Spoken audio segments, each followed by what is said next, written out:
ஒரு பலமான ஒரு ஊழியக்காரர். ஒரு முறை கூட்டம் நடத்திட்டு இருந்தாராம். கூட்டம் நடத்திட்டு இருந்தப்போ வியாதியஸ்தர்களுக்காக ஜெபிக்கிறாரு. அற்புதம் நடக்குது, அடையாளம் நடக்குது, எல்லாம் நடக்குது.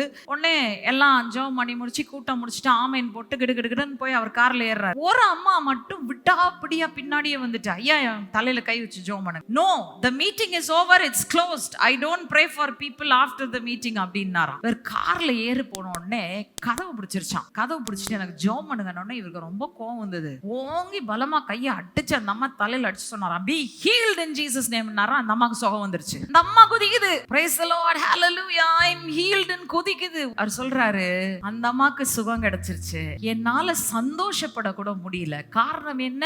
தேவ சித்தம் எங்கே இருக்கிறதோ அங்கே சந்தோஷம் இருக்கிறது.